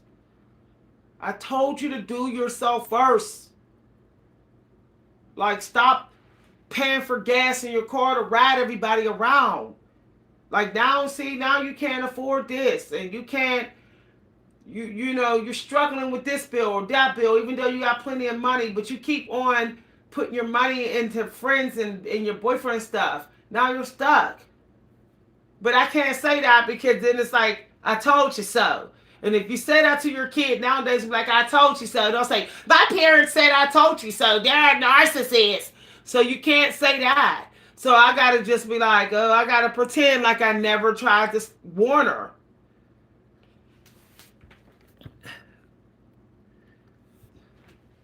If y'all knew what I went through, if y'all knew my story, y'all would know why I'm so passionate. If y'all knew that I watched my mother self-destruct, I watched it, and there was nothing we did stopped her. Nothing we did stopped her. We tried. Like, Mom, you need a caregiver. No, I don't want a caregiver. Mom, you need to go more places. No, I don't want to go. No. Mom, you need to eat more fish. Now I'm going to go ahead and eat this beef, and I'm going to go ahead and this and that. By the time my mother decided that she had let herself go so long, her weight got out of control, her house got out of control, everything, it was too late. She was sitting there with a box of medication, a whole box full of medication. You would have thought she took a whole shelf out the thrift store of medication. Too late. Okay? I have a family member, my grandfather-in-law. He stopped swimming. He stopped hiking. He stopped doing all the things he enjoyed. He started sitting around the house when he got retired. Sitting around all the time. You know what? He's dead. He died of a heart attack. See, when you sit around and just eat and eat and eat and eat, that's what happens. His wife was in a hospital and almost ate herself to death and got diabetes and almost died. Both of them. So the point, when you see people right before your eyes doing this, my husband almost died in here from eating so much barbecue and takeout. His cholesterol was dangerously high. He couldn't even understand what I was saying. He was literally clinically insane. I had to take him to the ER because he was out of his mind, staggering around, running into walls, totally like confused. And here, all his levels were so high that he was like in the danger zone, in stage 3 of everything. You know what? He came home with multiple jars of medication.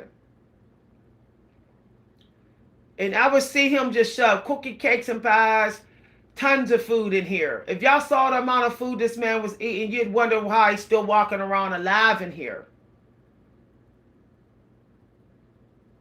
He messed himself up so bad from that gluttony that his cholesterol, even with the medication, is struggling to come down. So stop playing with your health.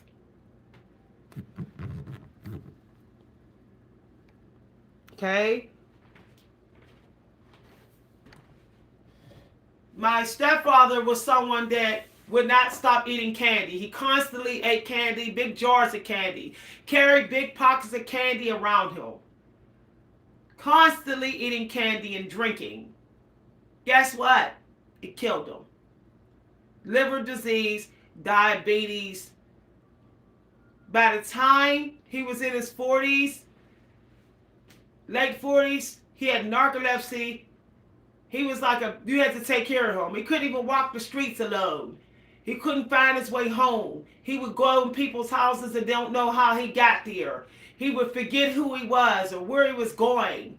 He couldn't even take his own medication and he might overdose. What I'm telling y'all, when you watch people destroy themselves in front of your eyes, then you lose the people that loved you, that you loved most of all. You'll be in this energy as well.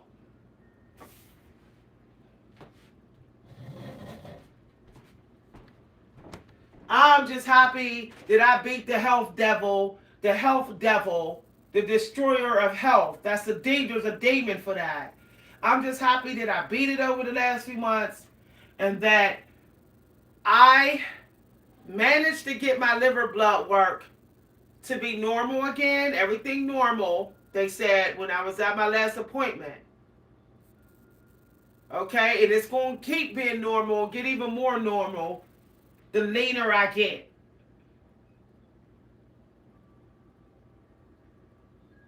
You know, if you get one warning from your doctor, stop what you're doing. Say, I can't think about nobody anymore. I can't think about nobody else now. I got a warning at the health clinic.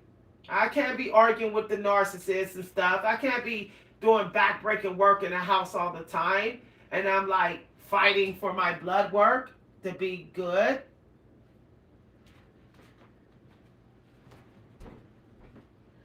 I almost went in the icebox today and had real fatty, buttery potatoes. And my mother flashed before my eyes. I said, ooh, hell no. I don't want that big box of medication. I look just like my mom. I'm built just like my mom. I'm 20 years away from the time my mother died. If I don't do something and stop it now, I'm going to end up dropping dead the same time she dropped dead. When you have your parents' genetics, you're at risk of dying from the same thing. So it's like, no, stop what you're doing now so you don't end up like them. If I go in there and I eat beef and buttery potatoes like my mother was the year that she died, I saw the beef and buttery potatoes and all that starch in her kitchen. I'm going to drop dead in my 60s just like her. I'm the split image as her. I even have the same genitals as her. Like, this is how deep it is. Like, my uterus and everything is the same. Like, it's in the same position. I have the same allergies as her. I refuse to die under 70 because I was eating and living like her as a middle-aged woman.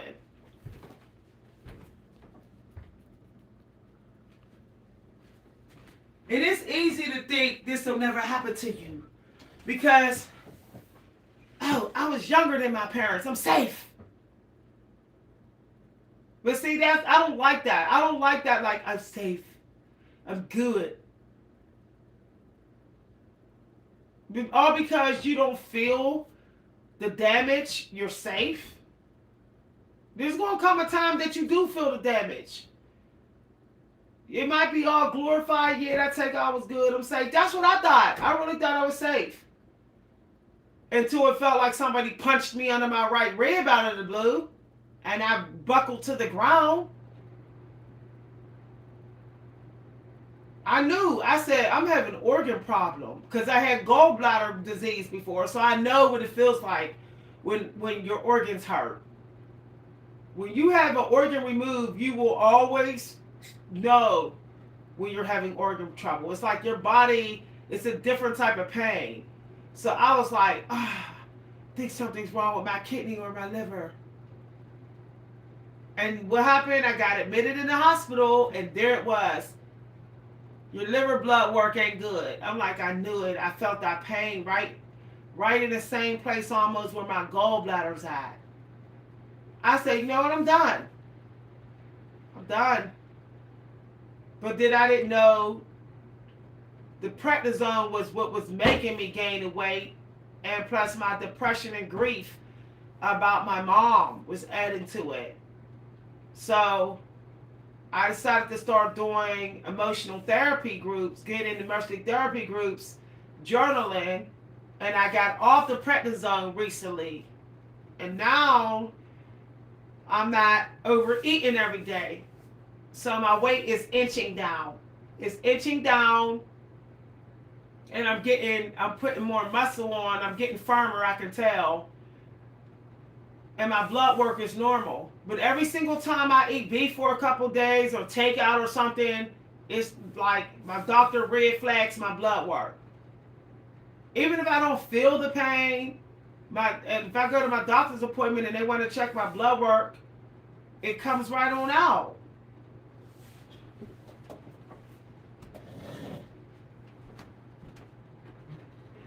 What I've been feeling like lately, after like being serious about giving up the hog life, it's the best I felt in like since before Rona.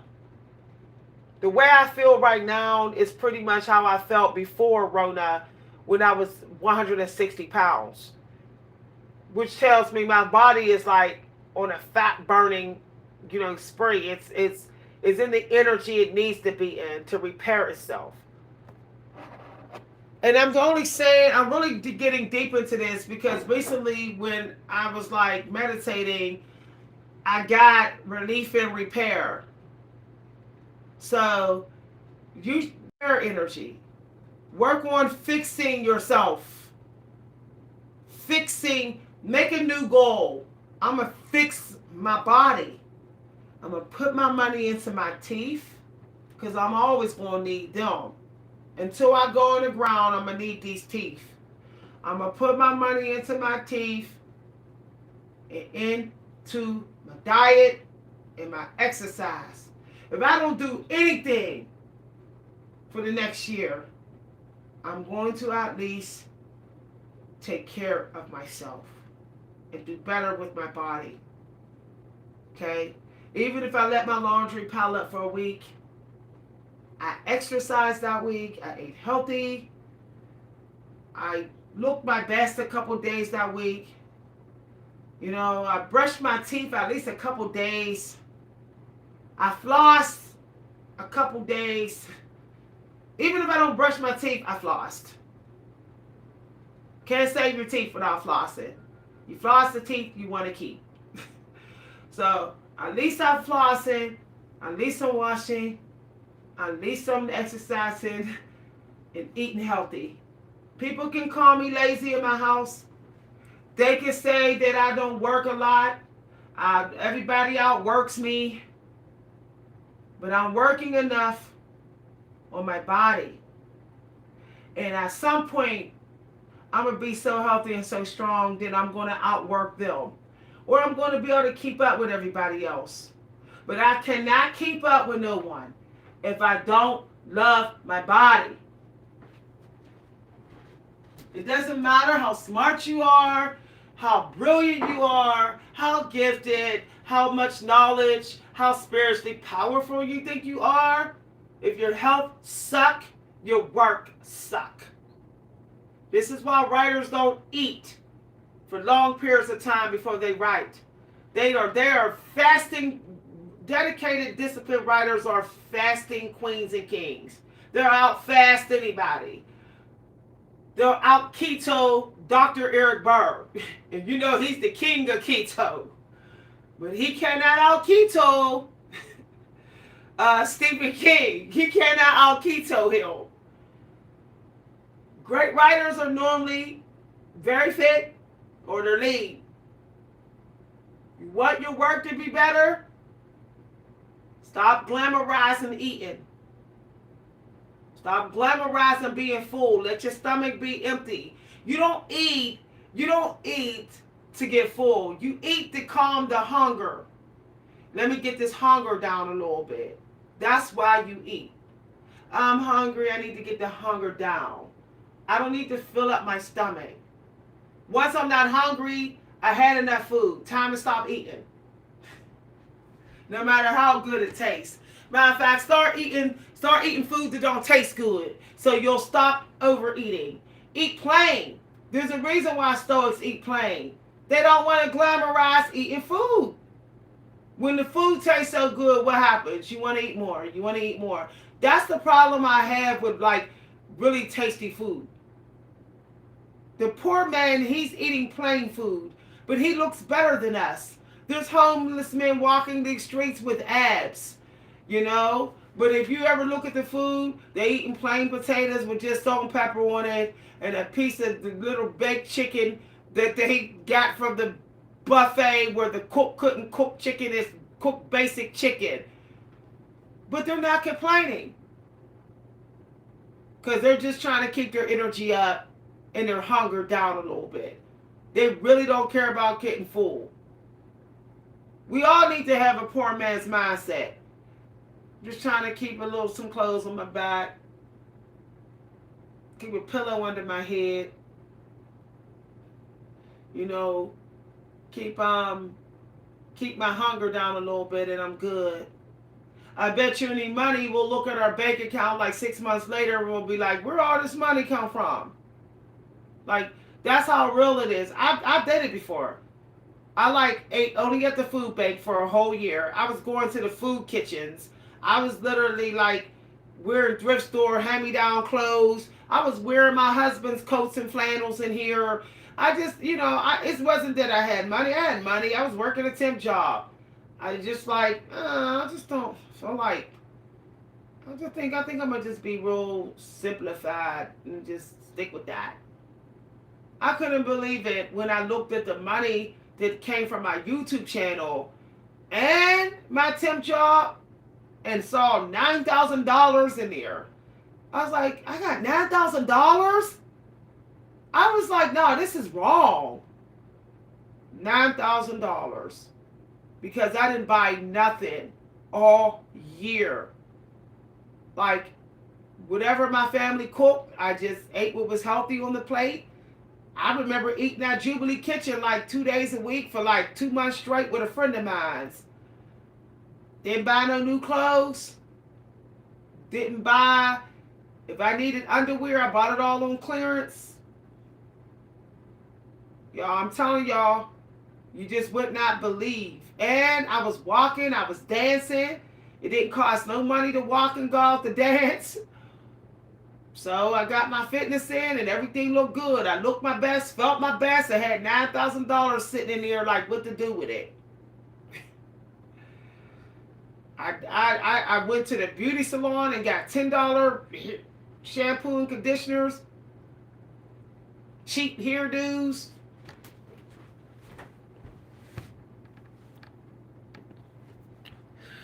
Oh, hi. Hi, Anita.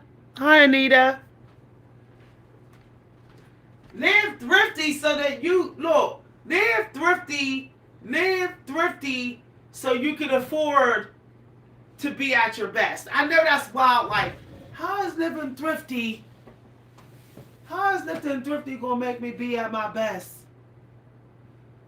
Because believe it or not, when you have less, you tend to get at your best. I don't know why it works that way. But it just works that way. It seems like the more food you have, the more food you think you gotta eat. The more clothes you have, the more laundry you feel almost have to do. It all seems to like double the baggage, double the pressure and clutter time, decluttering. So it's like some things you just need to leave plain. Food need to be plain a couple days a week. Just so you don't glamorize eating it and get addicted to it. Same thing, sometimes your relationships need to be plain. Just doing some little stupid stuff like we just going to the park and hanging out. We're not paying for $16 movie tickets and, just 3 days a week, 2 days out of a month, we're doing some plain stuff. Some stuff they did in the Great Depression. We just going, walking through the bookstores and going trail walking and stuff, just silly stuff like that.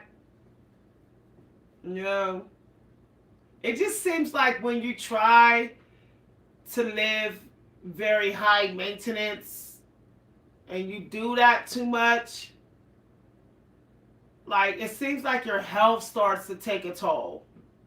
Like it take a toll on your health. I mean, look at some of these celebrities that look like they needed plastic surgery since they was 30. I mean, because it's like, because frankly, I feel like, why do J-Lo need, why does she get plastic surgery? She aged really fast then. Because I know plenty of women who didn't need plastic surgery in their 40s and 50s. But it's like, you know, it's the price you pay for having gluttony and being greedy and hoarding money. You pay. When you're like addicted to hoarding money and spending money lavishly all the time, the creator will take it. Well, there's a debt to be paid, and the creator will subtract the debt from your aging, from your looks, and from your longevity. That's why you don't hear about too many celebrities living long.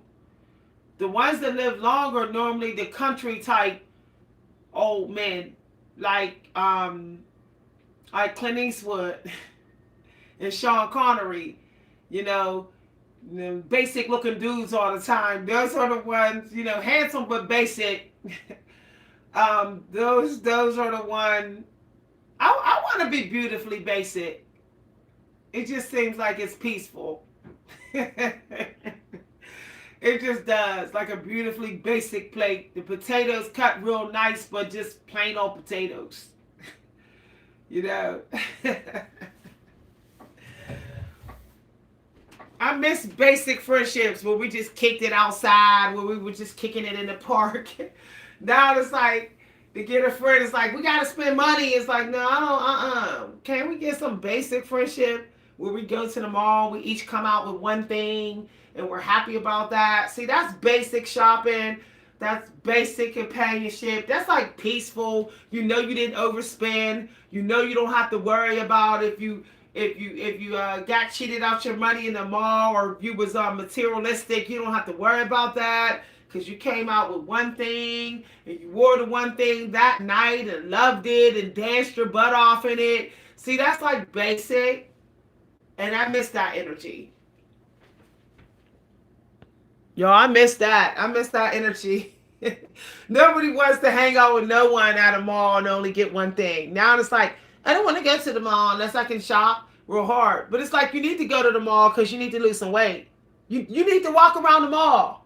Like, you need to walk around the mall just to like compliment all the stuff. Grab one thing, a new outfit on sale, and then put it on and go dancing to lose more weight, to get more in shape. Dance till you can't take it no more. Find a nightclub that got a security, armed security. Go to the back of the nightclub near the exit door if you feel scared. Dance for a good hour. Get out of there before 1 o'clock, before the demon energy get out of control. Get out of there, dance for an hour and go home. Sit with karaoke for an hour and go home. That's basic. Don't nobody want to do that now. People want to be fake basic, fake healthy, and like just hide out.